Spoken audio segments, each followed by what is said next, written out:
ఇండమ్. అది 2011వ సంవత్సరం. బ్రెజిల్లోని జెనిరో అనే ప్రాంతంలో బీచ్ వద్ద డిసౌజా అనే 80 ఏళ్ల వ్యక్తి సముద్రంలో చేపలు పడుతున్నాడు. అదే సమయంలో ఆయన దృష్టి ఓ పెంగ్విన్ పై పడింది. అది పూర్తిగా ఆయిల్ తెట్టతో మునిగిపోయి ఉంది. కదల్లేని నిస్సహాయ స్థితిలో ఒడ్డుకు చేరింది. దాన్ని చూసిన డిసౌజా మనసు చెలించింది. సాధారణంగా సముద్రంలో చమురు తీసుకుపోయే ట్యాంకర్లు ప్రమాదవశాత్తు మునిగిపోవడం లేదా దెబ్బతినడం వల్ల ఇలా చమురు తేలుతూ ఉంటుంది. ఆ చమురు తెట్టలో చిక్కుకుపోయే సముద్ర జీవులు విలువెల్లాడుతూ చనిపోతుంటాయి.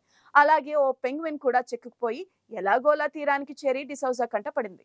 దాన్ని చూసిన డిసౌజా వెంటనే ఇంటికి తీసుకువచ్చి సపర్యలు చేశారు. దాని ఒంటికి వంటిన చెమురును శుభ్రం చేశారు. ఆహారంగా చేపలు తినిపించారు. దాంతో కొన్ని రోజుల్లోనే సదరు పెంగ్విన్ తేరుకుంది. డిసౌజా చేసిన పనికి కృతజ్ఞతగా అది తనతో బాగా కలిసిపోయింది.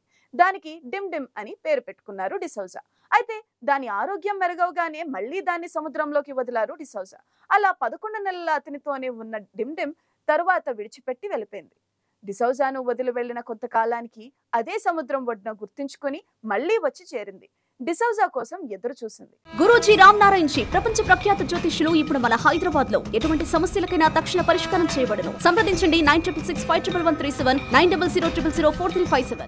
అయితే ఓ రోజు ఎప్పటిలాగా చేపల వేటల కోసం సముద్రానికి వచ్చిన డిసౌజాకు డిమ్ డిమ్ కనపడింది. ఒక్కసారిగా అతని దగ్గరికి వచ్చిన డిమ్ డిమ్ ఇన్ని రోజుల తన మనసులో దాచుకున్న ప్రేమను ఒక్కసారిగా కురిపించింది. అదే వాళ్ళిద్దరి సావాసం ఇప్పటికీ కంటిన్యూ అవుతూనే ఉంది. ఎవరైనా తన్ను టచ్ చేస్తే ముక్కుతో పొడుస్తుంది, కానీ డిసౌజాతో మాత్రం చాలా చనువుగా మసులుకుంటుంది.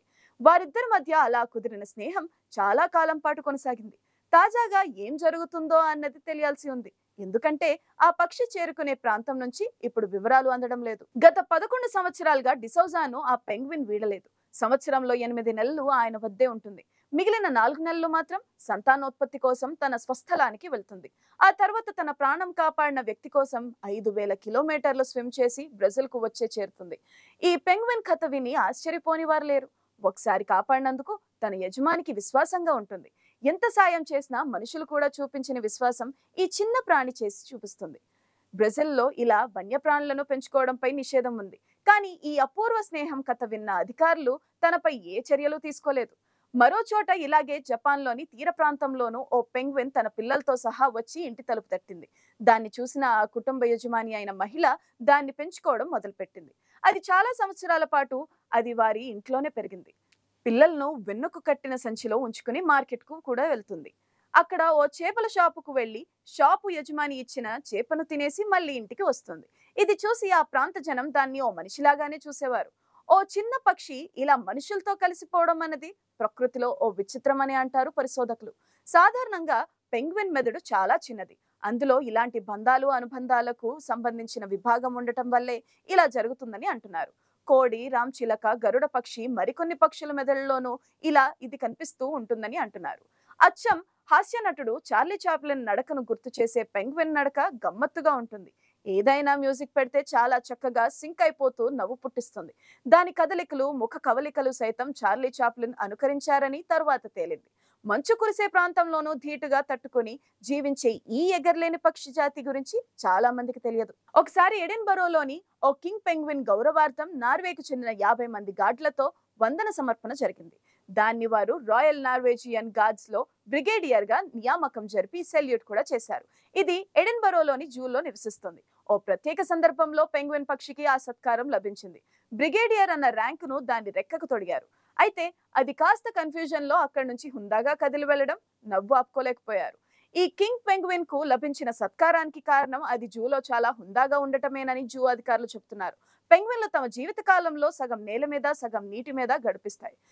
కోప్ టౌన్ లో పెంగ్విన్ పార్క్ లో కనిపించేవి ఆఫ్రికన్ పెంగ్విన్లు. ఇవి చాలా చిన్న కార్డేటా వర్గంలో పక్షుల విభాగానికి చెందినప్పటికీ గాల్లో ఎగరలేవు. వీటి కాళ్ళు నీటిలో ఈదడానికి అనువుగా ఉంటాయి. మగ పెంగ్విన్లు ఆడ పెంగ్విన్లకు కొద్దిపాటి భేదాన్ని కలిగి ఉంటాయి. ఆడ పెంగ్విన్లు కన్నా మగ పెంగ్విన్లు ఆకారంలో కొద్దిగా పెద్దగాను, ఇంకా పెద్ద ముక్కులతోనూ ఉంటాయి. పెంగ్విన్లు పొట్ట మీద ఉండే నల్లని మచ్చలు మరియు నల్లని చార్లు మనుషుల వేలి ముద్రలలాగా దేనికదే ప్రత్యేకంగా ఉంటాయి. మ్యాజిలెనిక్ పెంగ్విన్లు కూడా ఆఫ్రికన్ పెంగ్విన్ల వల్లనే ఉండటం వల్ల రెండింటినీ కనుక్కోవడం కష్టం. 2 రకాల పెంగ్విన్లకు గొంతు, పొట్ట భాగంలో ఉండే మచ్చలు ఒకే రకంగా ఉంటాయి. పెంగ్విన్లు ఒక్కొక్కసారి 2 గుడ్లను పెడతాయి. దక్షిణ ఆఫ్రికా పెంగ్విన్లు మార్చి నుండి మే నెల వరకు గుడ్లను పెడతాయి. అదే నమీబియాలోని పెంగ్విన్లు అయితే నవంబర్ డిసెంబర్ నెలలో గుడ్లను పెడతాయి. పిల్లలను చాలా జాగ్రత్తగా చూసుకుంటాయి. బొరియలు తవ్వి లేదా ఇసుకను తవ్వి గుడ్లను పెడతాయి. గుడ్లను 40 రోజులు పొదుగుతాయి. పిల్లలు బయటకు వచ్చాక 12 నుంచి 22 నెలలకు గాని పెద్ద పెంగ్విన్లకు వచ్చినట్టు ఈకలు కనిపించవు. పెంగ్విన్ సముద్రం పై భాగాన తిరుగుతుంటాయి. ఒడ్డు నుండి 20 కిలోమీటర్ల దూరం వరకు వ్యాపించి ఉంటాయి. పిలోచాట్లు అనే పేలాజిక్ చేపలను చిన్న చిన్న క్రస్టేషియన్లు తింటాయి. ఇంకా మెరైన్ ఇన్వర్టిబ్రేట్స్ అయిన వంటి స్క్విడ్స్ లను తింటాయి. ఆఫ్రికన్ పెంగ్విన్ల జీవితకాలం 10 నుంచి 27 సంవత్సరాలుగా గుర్తించారు. కొన్ని పెంగ్విన్లు 30 ఏళ్లు బతికిన సందర్భాలు కూడా ఉన్నాయి. ఈ ఎగరలేని పక్షికి సంబంధించి సుమారు 17 నుంచి 20 పెంగ్విన్ జాతులు ఉన్నాయి. అన్నిటికంటే పెద్ద జాతి రారాజు పెంగ్విన్. ఇవి సుమారు 1.1 మీటర్లు పొడుగు, 35 కేజీల బరువు తగ్గుతాయి. పెంగ్విన్ పాదాలకు ఉండే అసాధారణ నిర్మాణం కారణంగా మంచుగడ్డలకు వాటి కాళ్ళు అంటుకోవు. అందుకే అవి తేలికగా మంచుపై నడుచుకుంటూ పోతాయి. మామూలుగా అయితే మంచుగడ్డలు పరుచుకుని ఉండే ప్రదేశంపై మనం నడిస్తే ఒత్తిడి వల్ల మన దేహ ఉష్ణోగ్రత వల్ల మన కాళ్ళ కింద మంచుగడ్డ కరుగుతుంది. ఆ ఒత్తిడిని కొంత సడలించగానే కరిగిన ఆ మంచు మరలా గడ్డ కట్టుకోవడంతో మన పాదాలు మంచుగడ్డకు అంటుకుంటాయి. కానీ పెంగ్విన్ పక్షుల విషయంలో అలా జరగదు. పెంగ్విన్ల దేహ ఉష్ణోగ్రత 39 డిగ్రీల సెల్సియస్ వరకు ఉన్నా వాటి కాళ్ళు ఎప్పుడూ చల్లగానే ఉంటాయి. అవి మంచుగడ్డపై కలిగించే ఒత్తిడి తక్కువే. అందువల్ల అవి మంచుగడ్డలున్న ప్రదేశాల్లో ఉన్న వాటి పాదాలకు మంచుగడ్డల మధ్య మంచు కరిగిన నీరు ఏర్పడదు. ఆ పాదాలు మంచుగడ్డలకు అంటుకోవు. పెంగ్విన్ల పాదాలు ఎల్లవేళలా చల్లగా ఉండడానికి కారణం వాటి కాళ్ళల్లో ప్రవహించే రక్తం నియంత్రించబడి ఉండటమే అని అందుకు కారణం. ఆ కారణం వల్లే అవి ఎంత చల్లటి ప్రదేశాల్లో అయినా ఎంతసేపైనా నిలబడతాయి. నడుచుకుంటూ తేలికగా వెళ్తుంటాయి. పెంగ్విన్ పాదాలు మంచుగడ్డలకు అంటుకోనివి అని చెప్తారు పరిశోధకులు. సముద్రంలోకి తేలికగా దూసుకుపోయి ఈదులాడుకుంటూ తమ ఆహారాన్ని సంపాదించుకునే చాతుర్యం వాటికి బాగా తెలుసు. గమ్మత్తేంటంటే ఎంత పెద్ద సంఖ్యలో పక్షులున్నా తప్పుపోయిన తన పిల్లలను దాని అరుపు వినడం తల్లి గుర్తిస్తుంది. సముద్రంలో షార్క్లు, సీళ్లు వీటిని వేటాడి తింటాయి. నేల మీద ముంగిస్లు, లెపార్డ్స్, సాధారణ పిల్లులు, జెనెట్స్, కారాకాల్స్ మొదలైన జంతువులు పెంగ్విన్లకు శత్రువులు. పెంగ్విన్లు ప్రధానాంశంగా పుస్తకాలు, సినిమాలు, డాక్యుమెంటరీలు చాలా తీశారు. కార్టూన్లు మరియు టెలివిజన్ డ్రామాలు కూడా ఎన్నో వచ్చాయి.